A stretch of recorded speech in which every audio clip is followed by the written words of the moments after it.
Krish Dhanam to give a brief introduction. This is not a justification to the case, but very active. Thank you. To introduce our guest speaker, Mr. Krish Dhanam. Before I begin my introduction, I would like to express our gratitude to Mr. Krish Dhanam for the outstanding guest lecture he delivered during his last visit to our campus. It is one of the best lectures we have attended till date.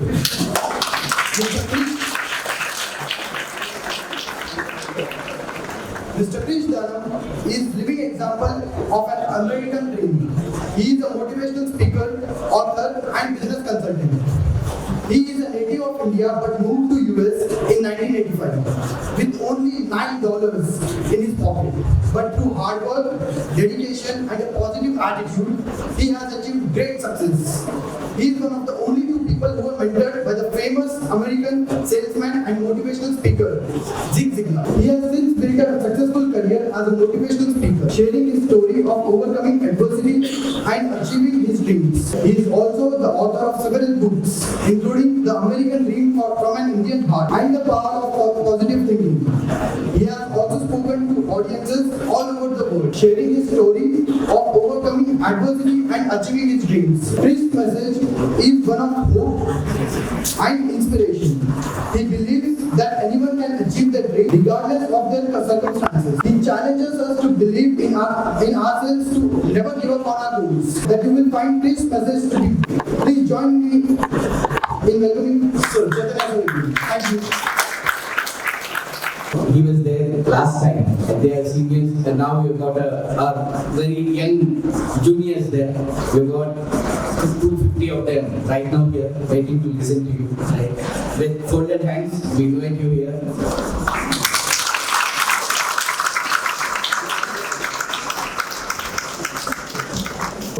And whether put the slide up or whichever, or I can read from here. But I'm an anecdotal fellow, so maybe I'll start with a few stories about my own background, how I got to where I did. But I want to make one correction in the introduction, because that's just a matter of integrity, which is one of the lasting principles of leaving a legacy. It's said that I authored a book, The Power of Positive Thinking. That was actually authored by the great Dr. Norman Vincent Peale. I am not the author of The Power of Positive Thinking. I've read it many times, and I encourage you to read it as well. I've written 7 other books, but I just wanted to make that correction, that if you go looking for The Power of Positive Thinking, you'll find Dr. Norman Vincent Peale, and that would not be right of me to claim that. So step number 1 is, with integrity, you have nothing to fear because you have nothing to hide. One of the things that I travel around is sometimes people introduce me as Dr. Krish Dhanam. It's accurate to the degree that my doctorates are honorary, but I don't claim them because there are academic doctorates who are usually in the audience, and in deference to them, I have to be humble to say, mine were awarded, yours were earned. So these are all signs of what teaching does to a person. Backing up, I was born in Visakhapatnam, raised there, I did my undergraduate there, and I did my MBA from Delhi. But when I was a young kid, much like you, I had aspirations, I had dreams, I had hopes, I had goals. But unlike you, I was not a good student. I didn't have the intellect or the smarts to succeed academically. But I had an influencer in my life around the 8th, 9th grade onwards. Her name is Mrs. Simon, my English teacher. She said I had a gift for oratorical mastery. She said I had a prowess in the English lexicon that baffled her for a child of my age. She said, I don't know what you will do with this language, but I know that you're struggling in other subjects, and I just pray that God will give you the wisdom to develop this knowledge so one day you can use it. Because of her influence, I have now been able to present myself as a simple student from Visakhapatnam in 75 countries on 6 continents. I've had the privilege of sharing the stage with 2 US presidents.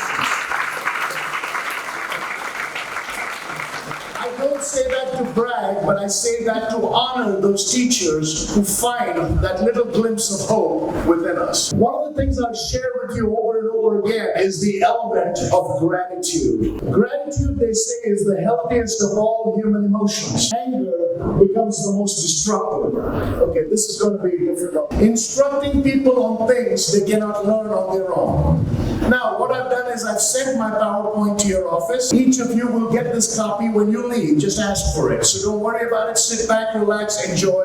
I'll speak for about 35, 40 minutes, and then we'll do a Q&A. Everything will be fine. Don't worry about it. So first, instruct people on things they cannot learn on their own. Albert Schweitzer was a Nobel laureate. He became famous for some advanced thought process in psychoanalytical thinking and won a Nobel Prize. But at the age of 31, he had a desire. He wanted to go and serve as a medical missionary in what is now modern-day Gabon, which was in the heart of the dense part of the dark continent of Africa. He was rejected by many people because he didn't have the medical training. Albert Schweitzer, at the age of 31, even though he won a Nobel Prize for something totally different, went back to medical school to get the medical training needed. The hospital he founded in Gabon is still in operation today, where people come by both river and bus to get treated all these years later. He was born in the region of Alsace in Austria. After he had achieved all the glory, late in his waning years,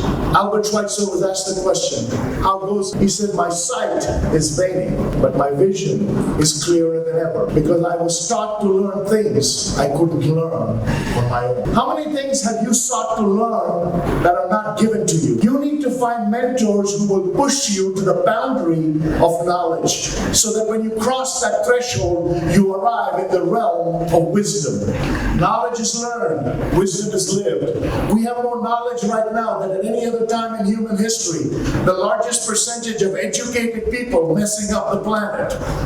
What we need is wisdom, which is the correct use of knowledge. So one of the things I want you to look at as I deliver this message to you is both look at yourself as someone who is capable of being influenced, as well as someone who is capable of being an influencer. Now, when I talk about influence and influencer, I'm not talking social media.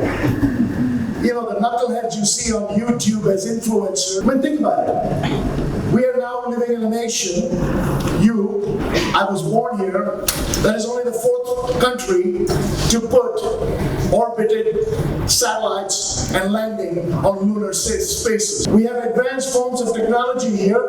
22 of the biggest corporations in the US and the world are run by Indian technological mavens. And yet, when you go on social media, you see stupidity and people marvel at it.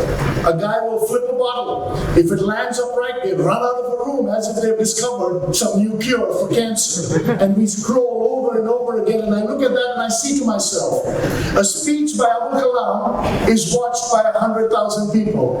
This idiot flipping a bottle is watched by 750 million. So your version of an influencer is fleeting. That will pass as a fad. There will come a time when technology and AI will so overrun that suddenly you realize that the tears are not digital. We have all this high tech. We have lost the ability for high touch. Gavin Robert, the great human engineer, put it this way. He said every day 3 billion people go to bed hungry for food, but over 4.5 billion go to bed hungry for a word of encouragement. One that says you matter, you made a difference. First, instruct people on things they cannot learn on their own. Second, introduce them to pioneers they could not meet on their own. He passed away in the year 2012. Mentors mentor, leaders leader. One day, we were walking through the airport in Dallas. I was his assistant, carrying his bags.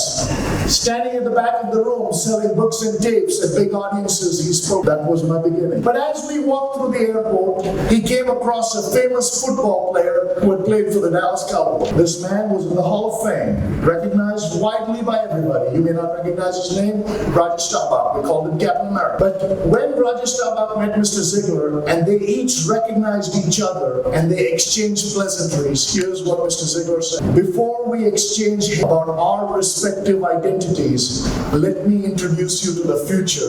This is my boy, my legacy. Krish, come say hello to Roger.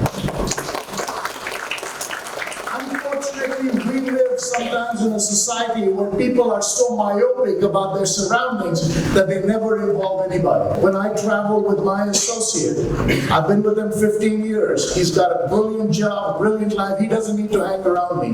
But we are simpatico in the sense that we uplift each other.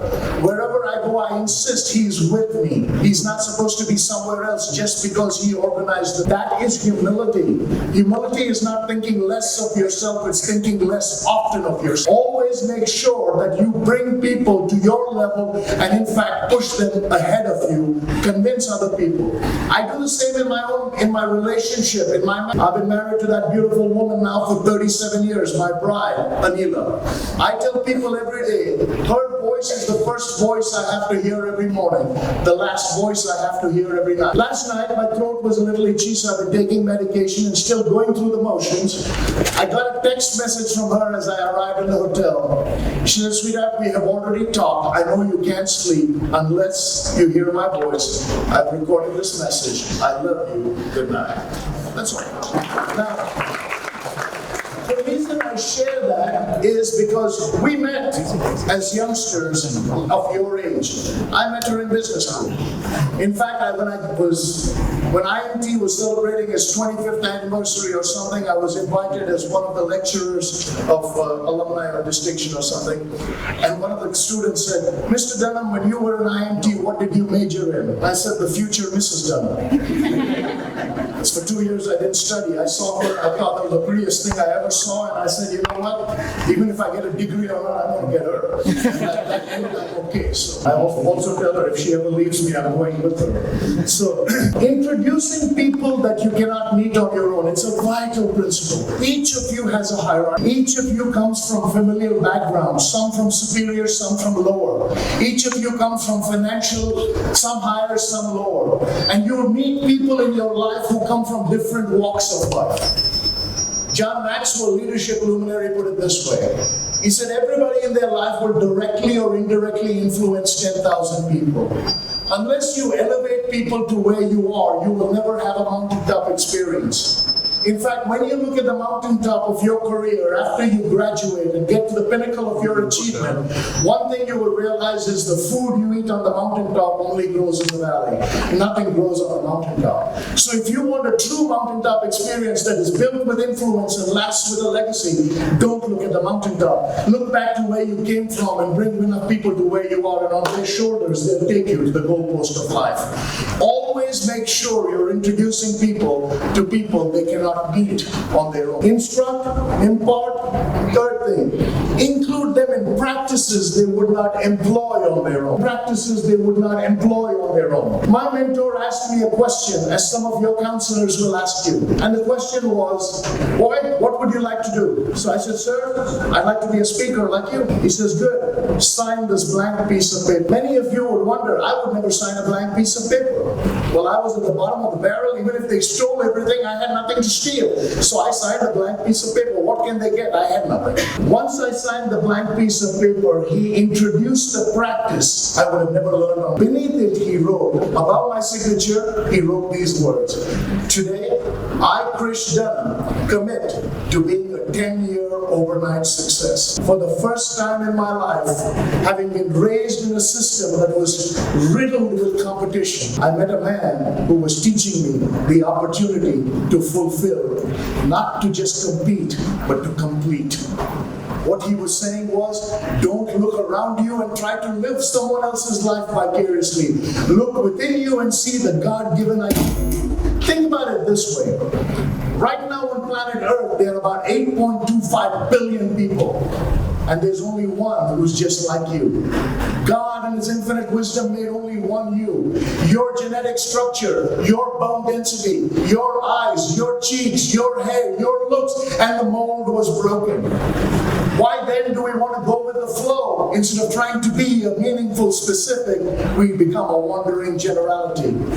When he said, sign this piece of paper, and I signed it triumphantly, something snapped. He said, son, you may have been raised in a culture where everything was short. Study this, get this grade, pass this test, get this certificate, get this job, wed this woman, live here. He said, I'm going to teach you the long game. Short-term quick fixes always lead to frustration. When I was growing up, my mother had a favorite set of kids she liked. Apparently they were better than me. They got better grades.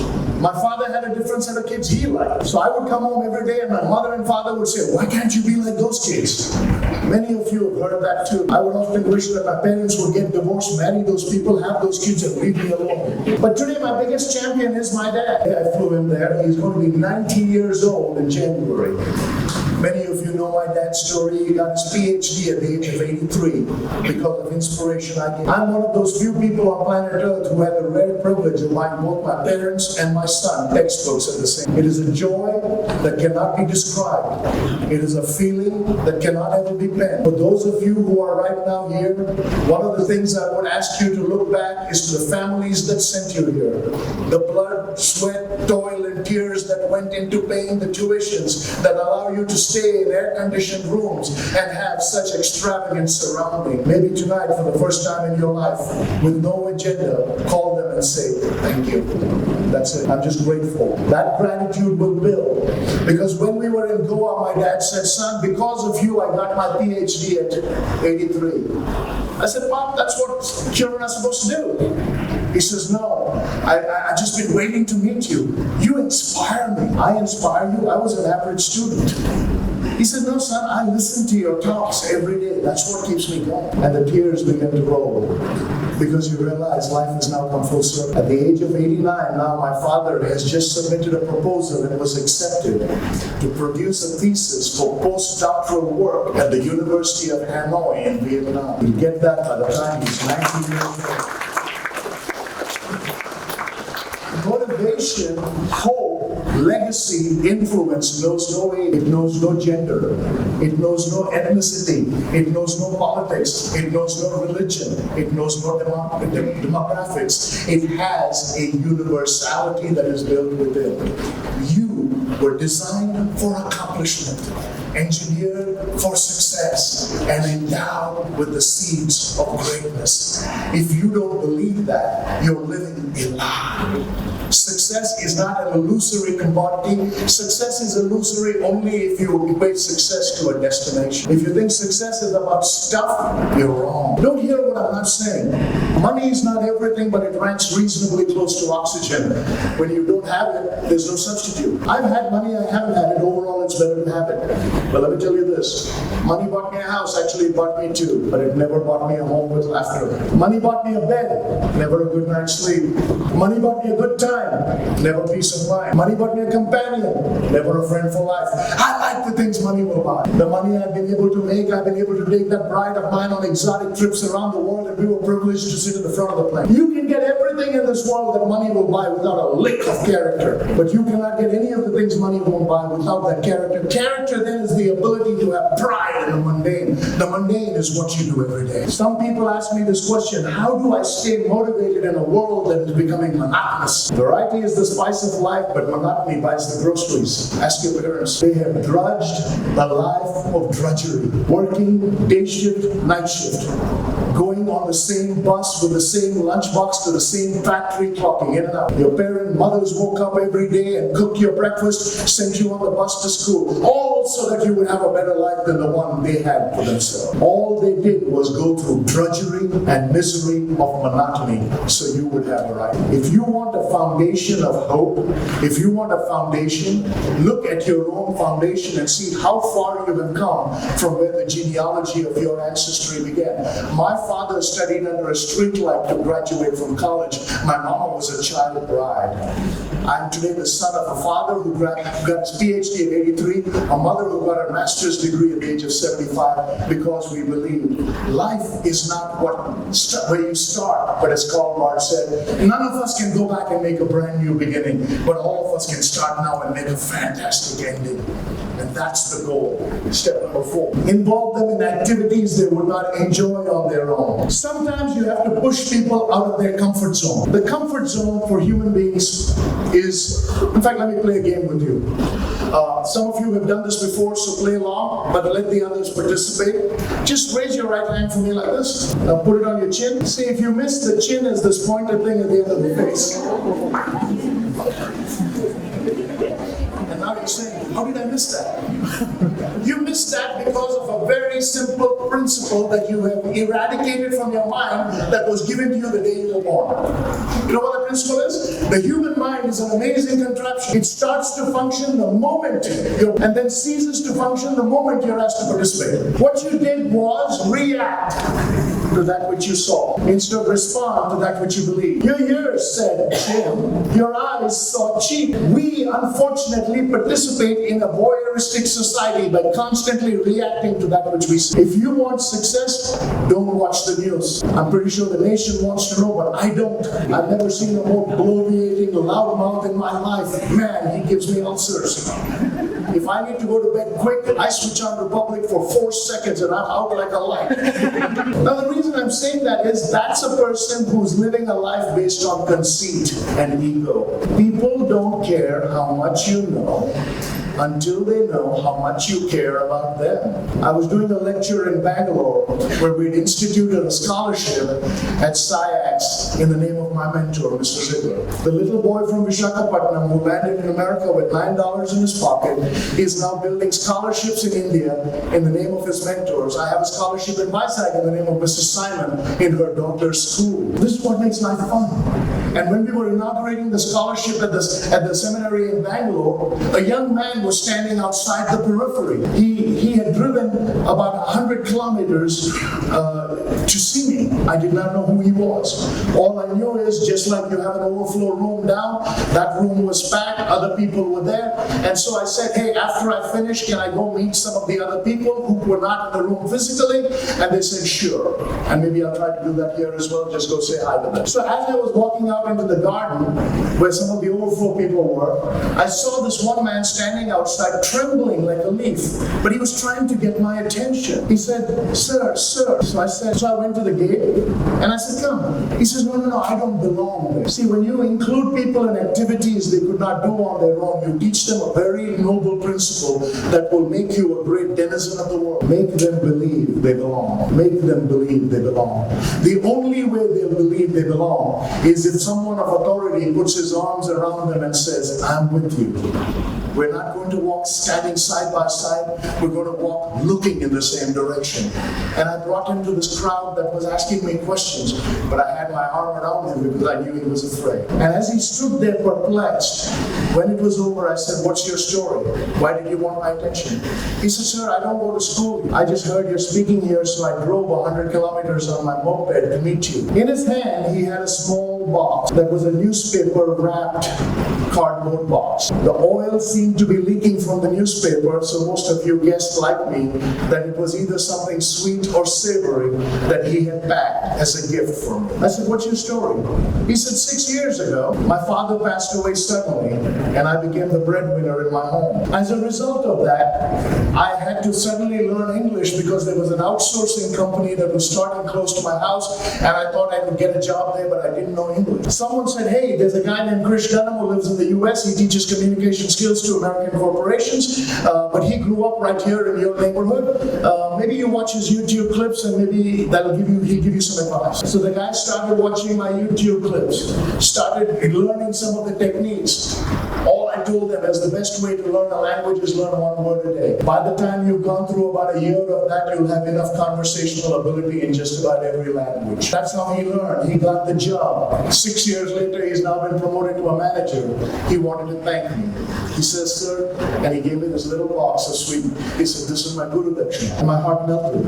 I never imagined as a little kid lying on Ramakrishna Beach looking at the ships going that anybody would ever call me a Guru or give me a Dakshina. But then the confidence intelligence of this boy is what I wanted to see. He said, sir, before I go, I want to tell you something. I said, what? He said, if you ever get a sore throat and have to cancel, call me. I know your speeches by heart. That's when I thought he gets it. See, when you teach people things and include them in activities and introduce them to people, you open their blinders to possibilities that they have never imagined in their life. Because when you look at life through the lens of possibility, hope enters the picture. When passion is born, you get a glimpse of your potential, not the other way around. How do you get passionate about what you're doing? When I was in your stage, I graduated from a college. When I got to that college, it was not accredited. It got its accreditation in the second year as equivalent to MBA. The only reason I got admitted there was no other place would have me. So I went up north to a place called Ghaziabad. Now it's got a prestige to it and a name to it. But I was in the third batch of students who didn't have a clue. I came to Hyderabad and I got a job with Novopan Industries at the Suryodaya building before the Begumpet flyover was built. My salary was 1,500 rupees a month and I had to take samples twice a week from Begumpet to BHEL. That is how I began. If I'm standing in front of you, I'm proof testimony of the fact that hard work pays. Sybil Stanton wrote a book called The 24-Hour Woman. In that she said, discipline is not on your back needling you with imperatives. It's at your side encouraging you with incentives. The day you make yourself a slave to discipline, the world will become your oyster. When I finished at IMT, campus interviews were very difficult back then because it was a fledgling institution that nobody knew. And I'll never forget, just because one of the chief ministers of the state now, his father is the one whose educational trust started it, Mahendranath's Educational Trust. So Kamalnath was a member of parliament at that time. And so we were hoping that somehow we would get some accreditation, but it didn't matter. Nobody knew us. And when campus interviews took place, they came. I was the only one who had any gumption to actually make two sentences cohesively because I was a debate champion. So Hindustan Levers came, and I'm telling you true stories. Hindustan Lever came at that time and said, okay, because of pressure, we're going to give one person here a chance to come to Delhi to participate in an interview. So I was graduating almost near the top of the class. I came in second, but they picked me to go. Literally, the entire campus was there when I got on the bus because it was a big deal for the campus that someone was getting a chance to go for me. When I got to the interview, the man looked at me and said, hey, pressure forced me to give you. There are 3 people outside. 2 of them are from IIM. 1 is from Ziglar. I only have 2 spots. Even one of those 3 will lose. This is what he said before we began the interview. But you take it. You take it because when you get your nose blood, watch me carefully. When you try something you have never tried before and you fall flat on your face, you break even.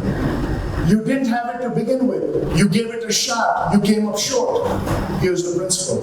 Throughout the annals of human history, failure has always been an event. It has never been a person. You can fail at something. You cannot fail as someone. The creator who made you and the universe loves you too much. You have to believe that in your heart. And I walked out of there saying, you know what? I know he didn't pick me, but when I go back, I'm still the best of the 40. You have to have something. Edmund Hillary, when he climbed Mount Everest and failed, when he went up the ocean to sky expedition to try to tame the Ganges River, and the reporter said, how does it feel to have been tamed by the mighty Ganga? He said, I think history will have to be happy with the fact that I conquered Everest. In fact, Edmund Hillary's favorite quote is, I don't think anybody can remember who conquered Everest second. In the history of that institute, I'll always be the first person who was even asked to go for an interview. Now the reason I say that is, a short 8 years later, I'm now coming back from the West, my address has changed. My accent has changed. My linguistic verbosity has changed. My ability to have a discussion has changed. And I'm doing a lecture for a telecom company in Chennai. Sitting in the front row was the manager who had rejected me. And he looked up and he says, why do you look familiar? I said, because most of the interview you only saw the back of my head. For the first time you're seeing the front. It does come full circle, and I'm not saying this that you have to do it because, but you have to be patient. The greatest virtue you will have in leaving a lasting legacy and becoming a person of influence is patience. Don't rush it. A fruit that is plucked too early is not really what it was supposed to do. Everything has its time, everything has its place, everything has its purpose. A few more things and then we'll move on to the questions. Invite them to places they could not go on their own. I have a foundation that is very unique. It's designed to provide corporate training to people who do voluntary work in sub-Saharan Africa, Eastern Europe, and different parts of India. Now my foundation is completely funded by companies whose bottom line I impact. For 6 months of the year, I work in the corporate space, and for the 6 months of the year, I travel around the world and give away my skill and my will to people who could not ever afford to come to any of my stuff. I've maintained this clip now for going on 13 years. I spend about 120 nights a year in a hotel room. I do about 130 lectures a year. But once in a while, some of my friends in the US will say, hey, can we go with you? Because they're curious. And I remember bringing one of my friends, Brad, who runs a $50 million company in Indianapolis. He's a big donor to my foundation. Brad is also 40 years younger than me. Learn the principles here. Mentors can be younger. People who influence you don't have to be wiser. They can also be people who are not educated. Brad never went to school. Mr. Ziglar, my mentor, never went to school. But he wrote 29 books, 9 of which were on the New York Times bestseller list. Now, I'm not dogging academia. I just told you, I come from an educated family, but most of my mentors never went to school. I chose the opposite of what I was raised in, because I truly believe that there is an untold amount of wisdom that exists outside tradition. Hear me carefully, my friends. If tradition is your only strategy, culture becomes your only formula. You'll be going through life doing a dance of 1,000 qualifications. You know, Hindi mein ek kahavat hai, you know, they say, log kya kahenge? Uske piche lag jaye. I tell people, 40 saal se dhoond raha hu, wo log mile hi nahi, pata nahi kahan hai. Wo khud apne log ko dhoond rahe. Nobody has time to worry about you. That's your fragility of your ego thinking, log kya kahenge? Uska kya time hai? Nobody has time to worry about you. How sad. But the interesting part was, I took Brad to Delhi and we went to one of the slums in Delhi, where there's a small community place that I support through our foundation. And there was a young girl. She was about 5 years of age, deep in the heart of that slum in Delhi, which you have to literally leave your car and then get on a contraption that way you can touch both sides. It'll take you to the other end. 5 kilometers in, this girl is never going to come out and see sunlight of any kind. She's got dirt on her, but she's got a smile that will light up 1,000 homes. She's standing there. Brad is with me. He's perturbed. He grew up in Indiana amidst the lush rolling hills and the dairy farm. I am now brought him to India in the dust-ravaged streets of this slum. This man who is a donor to me is weeping tears saying how grateful I am to have been born when I said, do not look at my country through the lens. This country works because it is built on resilience. Let me introduce you to people who give your employees a run for their money, and these guys have nothing. I took him. We went inside. This little girl came out. Now here's her story. Her father wanted to sell her when she was 2 years old for the equivalent of $200 for a drug habit. Sell a girl of 2 years old into slavery. The foundation that I work with that rescues children rescued her. They paid the sum and bought her from her father so she could be raised at least in some kind of security. She's going to school now, may have a fighting chance. But as we walked in there and Brad's hearing these stories, his heart is grieving. And then this little girl runs out. This was my second visit there. And I always keep gifts for them. Some chocolates or something from America, something she'll never get. And she grabbed my hand. And aansu baha baha ke, "Babuji, na fir se aaye." That was her light. Recognition amidst uncertainty. Familiarity amidst doubt. Security amidst catastrophe. Babuji, fir se aaye. And Brad said, what did she say? He said, thank you for coming again. He said, brother, that's why it's easy to support you. My friends, my volunteer work around the world for the last 30 years, This is my 76th trip to India since I went away to the US. I come here 5 times a year, not because I have to. I have a successful life there, I've got a nice home there. I do it because one day someone did it for me. Emerson said, if you're going to pull me up, you better be on higher ground. Coach Joey Harris said, otherwise the day will come when by the sheer weight of our numbers, we will pull you down. Mediocrity and misery do love company. If you have an option to lift someone else up, do it. Do not be selfish with what you have. I'm going to give you a separate formula. Learn to glow. Give more than you have. Leave more than you take. Offer praise to those who are around you and wait for an eternal applause. Don't be so quick. And I'm thinking, you're probably saying to yourself, but wait, I'm just giving you the principles that if you do this, you will have the skill that allows you to make a living, and you will generate the will that allows you to shape a life. Last two, impart to them hope they would not desire on their own, and instill in them dreams they could not dare on their own. Hope, such an elusive commodity. Most people have a very lackluster view of hope. They think hope is based on opportunity.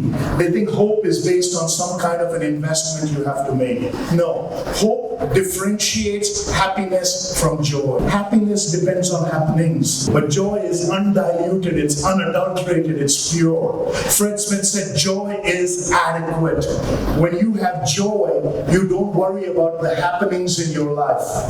You're walking through life realizing that yesterday ended with last night. Today is the first day of the rest of your life.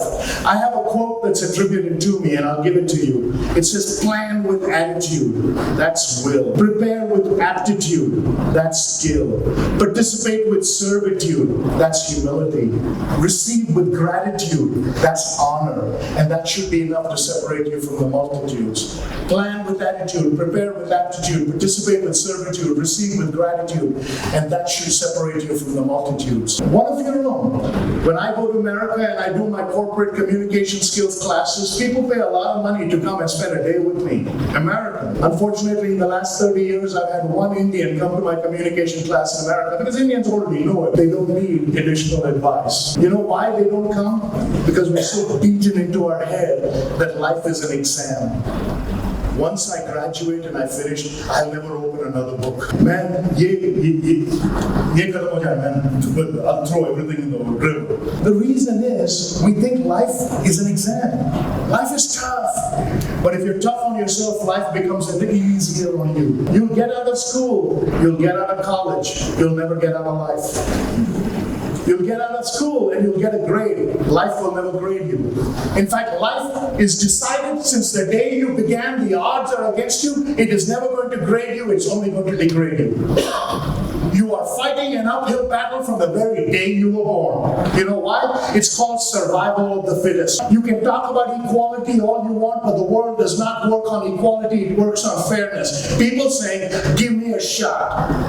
And the world is hung up on, let's make the playing field level. Well, you make the playing field level, you got people, a bunch of average people. Success has never been a destination. It's a journey. Success is always personal.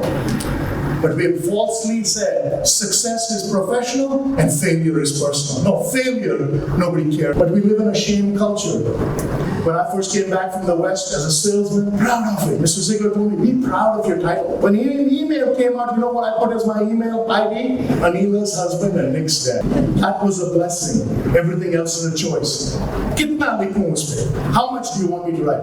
Oh, organizer of this, East Coast, this, West Coast, that, director, author, speaker. I mean, if the stuff under my name is longer than the email, I have an identity problem. You came to my funeral, if someone says, what do you want said at your funeral? First thing I want the preacher to say, I think he's still moving, because I'm not ready to die. But if you were in the audience, I want you to hear loving husband, proud father, that's it. See, when you're born in the newspaper, they say boy or girl. They don't say MBA, doctor, architect. And when you die, they say Gaya. Nobody cares. But how many of you go around walking on glass as if pura dunya is looking at you? Nobody cares.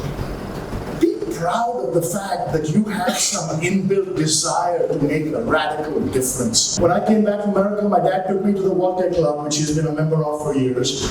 And he said, my younger son just came back from America. So the guy asked me, he says, what do you do? I said, I'm a salesman. And my dad's jaw dropped. His tongue started lapping the floor. Took me to the side. What do you mean you're a salesman? I said, well, that's what I do. He said, your brother is an engineer. I said, so? I'm not my brother, and I can't say I'm an engineer. He said, make something that sounds impressive. What are you saying, salesman? People think you're a medical rep. I want you to fake your identity so vicariously I can walk with a trophy in my hand, so I can have bragging rights at boring parties. See, I can't defeat my father because he gave me everything I am. So I have to win him over by making him believe that what I do is nobler than anything he can throw at me. I said, Pop, one of these days you're going to stand in public and say, that's my son, the salesman. Because I trained the best of the best. I've trained everybody from AT&T to Walmart. I met the guy who my dad's friend's son. I looked at his business card. He's a tactical automotive dispensation strategist. He dispatches cabs. Fuel appropriation engineer. He pumps gas. You can make up titles whatever you want. That's why even till today when people say, tell me a little bit about yourself, I said, I'm a proud husband, loving father. What else do you want to know? Let me give you a bit of advice. When you get an encounter with someone, you have between 7 to 14 seconds to make it, break it, or fake it.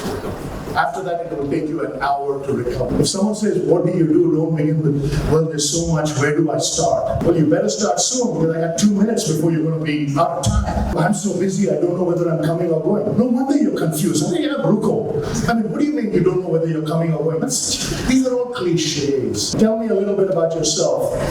Happy, proud, hopeful. You pick the next, which one you want to ask me about. See, every opening remark you give gives you a privilege of another 17 seconds. What do you do? Whatever it is, it's got to be illegal. I'm having too much fun. People walk up to me, good morning. I don't say good morning or good morning. It sure is. I'll be the only one who said a different response. You know why I talk differently? It's not because I'm trying to prove a point. I don't want you to dump on me. I've got enough of my own problems. If you walk up to me and say, man, can you believe the weather? And I say, yeah, it's really hot. Now we're two people with two problems on the same side singing Kumbaya. And I have no solution. If someone says, can you believe the heat? Yep. What? Have you accidentally seen a snowflake in Visakhapatnam in July? No. Of course I can believe the heat. In the elevator, sometimes I'll get in, everybody's glued to their phone. As if they're going to miss a message from the 4th floor to the 1st floor.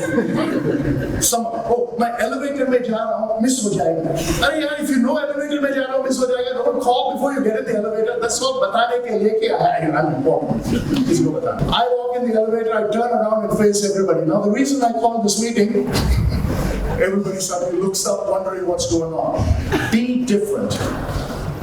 I'll give you a principle. Earthquakes and hurricanes get all the publicity. Termites do more damage. You can make radical changes in minute steps. Start perfecting the ripples in your life, and the tsunamis where those waves will take you will be unimaginable. So those are the principles I had for you. What I'm going to do is give me permission to narrate a poem for you that I prepared, and then we'll open it up for some questions, so we'll have a chance to navigate and still hopefully get done in that hour, because so here's how the poem goes. When God wants to drill a man and thrill a man and skill a man, when God wants to mold a man to play the noblest part, when he yearns with all his heart to create so great and bold a man that all the world shall be amazed, watch his wonders, watch his ways. How he ruthlessly perfects whom he royally elects, and how he hammers him and hurts him and with mighty blows converts him into trial shapes of clay that only God understands. While his tortured heart is crying, he lifts beseeching hands, how he bends but never breaks. When his good he undertakes, how he uses whom he chooses, and with every purpose fuses him to let the splendor out. God already knew what you were about.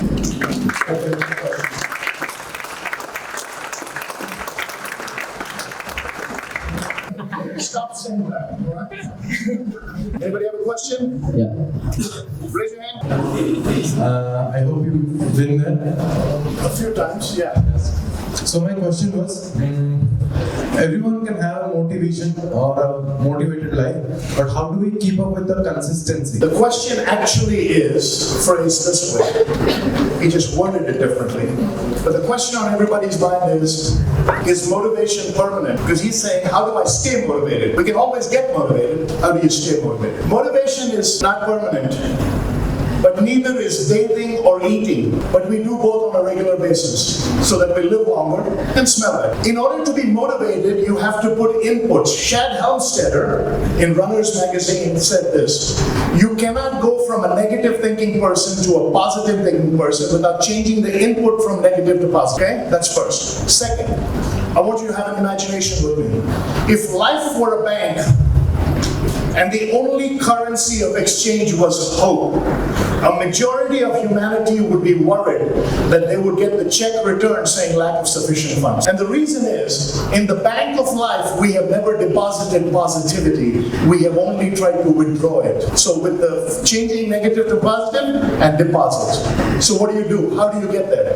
Every morning, psychologists have said the first input you put into your mind is more powerful than the next part. Put into your mind things which are good, clean, pure, powerful, and positive before you do anything else. Without any fear of error, I can tell you, I have woken up either side within 15 minutes of 4:30 in the morning every day for the last 30 years. I have read at least on average one book a week for the last 30 years, which means all my learning has come after graduation. And I graduated top of my class. I have fun learning now because it keeps me hopeful. On the way to work, I listen to information that can change the fortunes of my employees who work with me and for. On the way home, I'm listening to marriage advice and parenting advice. My principle is this: motivation prevents you from just sitting there to get there.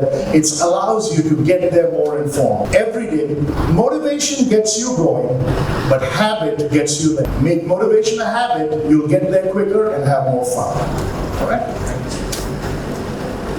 What is that one factor where a person lagged, or what is what they miss actually? What was your observation among the people when you give speeches? What is the one factor which people lag in terms of One factor that people lack when I give speeches, or like what is one quality or factor which they lag in? Like which they lag in? Okay. I think, I don't think there's any one quality, but this is an overall fairly accurate number.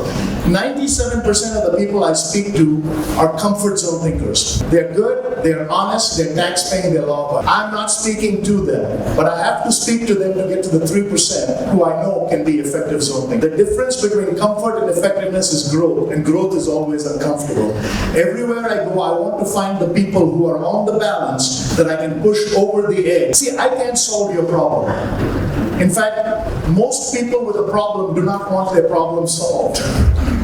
They want to tell you about it, you about it, and you about it. If you mess up and solve the problem, they can't tell you again, you again, you again.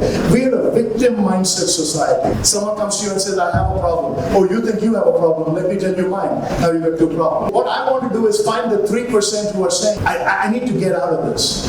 Dr. Phil, neuropsychologist who had a radio show and TV show, said this in his book, Life Strategies. As individuals, we seem to like the outcomes of our behaviors, otherwise we will change them. And that's why I'm trying to find the people who want to change the outcome so that they would be a little more receptive to change the income. But on an overall, 97% are comfort zone, good people, but 3% are effective zone, and I'm trying to find them. Yes, is being good at something and having that comfort zone is same so? Not really, because if you're good at something and you're only good at that one thing, hear me carefully on this. This is a very interesting and very poignant point you brought up. An overextension of a strength is always a weakness, because you become a one-trick pony. You need to be diversified. In fact, post-COVID, I tell people, make sure your streams of income are only exceeded by your streams of imagination. If you think womb to tomb, those days are gone. Job security is a thing of the past. Employment security is a thing of the future. You do not ever want to be somewhere because you're hired. You want to be somewhere because someone else can hire you. So good is not a bad thing, but good and comfort is different from best and effective. And that's why they say good, better, best. We don't stop. Hi, Krish. I'm Govind. I'm from the first batch of this institute. Okay. Okay. And I have a similar experience that you went through as a first batch student of height. Just the names were different. The guy who was interviewing me said, SPJ and SLR, IIM and all. He said, why should I take you? I said, guys coming from reputed institutes, my job is in 6 months, but here I am to prove myself, prove my institute is a better one. And I work with the best of retail and consumer durable industry, Chief Strategy Officer in 2021. Now, my question for Krish is, I kept myself motivated and then came up to a certain level. But most of the guys would want to understand how much of this motivation is internal, how much is external. Great question. I would say that 90% internal and 10% external, and that would be conservative. I think intrinsic motivation is more important than extrinsic opportunity. Here's why. When I first wanted to be a speaker, and I asked Mr. Ziglar, can I be a speaker? He asked to write that blank sheet of paper. What he was teaching me was, in everybody's world, there are bars. There are self-imposed bars saying, I don't think I belong. Success is not looking at the isms and schisms that prevent you. Success is breaking down the barrier of discomfort, going to where you're not required, and hoping by sheer centripetal force you'll be picked. That takes a little bit of confidence, but it also takes competence. Now, the reason I'm saying that is, I was on the backdrop for many, many years. For 11 years, I was in the backdrop. Nobody wanted to hire me because I didn't have the pedigree and I'm still learning. One day the call came, but when it came, it was the greatest call you could get. I could have left and found a smaller crowd, but because I waited 11 years, the first time I stood in front of 4,000 people was as the opening speaker, sent personally by Mr. Ziglar as one he had trained. And suddenly my career took off because as soon as I finished that, Mr. Ziglar called and said, boy, you honored me well. They have now asked you to be traveling with me to every event I speak as a fellow speaker. In the rare event I cannot make it, they're pretty sure you can finish. That changed my fortune. Let me fast forward to right before he went to his eternal glory. I was one of the few people allowed in the room when Mr. Ziglar was in the fog of Alzheimer's and now receding from mankind. As I sat in the room thanking him for all the investment he had made in his life, from that deep fog of Alzheimer's, he opened his eye, and 3 times he said, thank you, Lord, for this book. That's when I knew that my appointment with him was divine. But it would have only come to that point when he asked me a question. And I'll give you an illustration which you'll find fascinating. I brought him to India in 2005. The Indian organization that invited us was paying, hear this, 2005, they were paying him $75,000 US per event for 2 events, one in Delhi, one in Bombay. But the clause in the contract by Mr. Ziglar was, I'm going back to the home of my boy. I want him on the program with me. But the organizers in India did not want another Indian on the stage. They only wanted the white wizard. Reluctantly, they gave me an hour on the program, but they didn't put my picture on any of the posters that were in the city. As he was driving from the airport, my hero was shedding tears, saying, why are they doing this to you, Krish? I said, sir, don't worry about it. My goal was to bring you here, and I've succeeded at that. I didn't think much of it. When we got to Bombay and the seminar was over, he asked the people of that audience, 300 of them, who back in 2005 had paid 25,000 rupees each to come. He said, stand. And they did. He said, clap for your native son. And they did. Then he put his arm around me and said, I don't know what you think of his ability just with his address or his looks, but you sent me a boy who was scared. I bring you back a man who is my legacy. And that's when my The question he asked about what next, at every step of the way, you will stumble. But if your foundation is strong, your definition is clear, your expansion is succinct, your conclusion is perfect. If I brought an architect of any repute right here to your building and showed him a hole, he can tell me how tall a structure will fit in that hole. The reason the architect is gauging his reputation is he knows the foundation. That's all I'm talking about. When you know your foundation, the sky is the limit. Don't aim low and hit. Don't say, this is all I deserve. You know, my mom always used to say, when I used to talk back to her, she would say, maybe the reason for your back talking to me is my car. And I would look at her and I'd say, you know, do you realize as an educated woman, you made 0 sense in that statement? I said, you know, it's like, what does that mean? It doesn't mean anything. You're educated. How can anything be written on your hand? And then I realized she was trapped in the innocence of her own tradition, and nobody had ever corrected it. I told my mom one time, I said, Mom, you've been lying to me all my life. She said, what do you mean? I said, every time I ran around the house with a stick, you said, stop running around with a stick, you'll poke your eye out. I said, Mom, do you realize it's impossible to poke your eye out? You can poke it in, but to poke it out, you'd have to run the stick up through your nose. That doesn't make any sense. My dad would lie. Oh, now when I'm going to take the belt to your back, this is going to hurt me more than it's going to hurt you. Then why don't you hit yourself? See, these are all traditions that we're trapped in. I want you to give yourself for just one day to ask yourself these three questions. And I'll have these three questions. What do I do? Role identity. What would I like to do? Role destiny. How will I know when I get there? Role benchmark. You are only one who can be the architect of your destiny by saying, this is what I now do, this is what I'd like to do, but here are the steps that I have to accomplish to fulfill it. You may win some, you may lose some, and some will be rained down. But trust me, as sure as the sun will, nobody else cares about your success more than you do. By the same token, success is never going to come to you if you're not grateful for where you are. Unless you're grateful for what you have, you'll never have more things to be grateful for. So before you even begin to dream, do what I asked you to do. Call your parents tonight and just say, hey, I have no need. I just want to say thank you.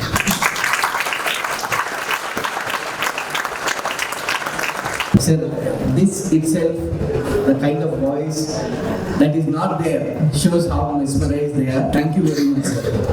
As a small token of gratitude, I request, sir, can you please come to the dais? I request my director, sir, please come to the dais, sir. As a small token of gratitude from Krish.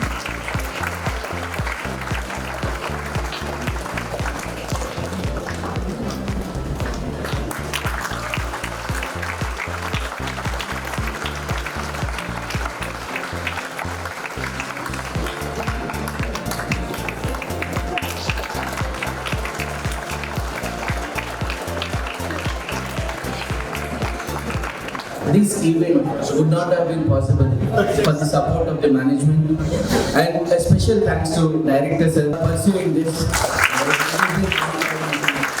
And the effort that has gone into it. I would like to thank all the faculty members, students themselves for being here, right?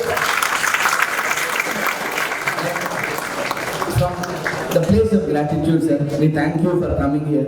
We are indeed blessed to have you here, right? Thank you very much, one and all. Thank you, sir.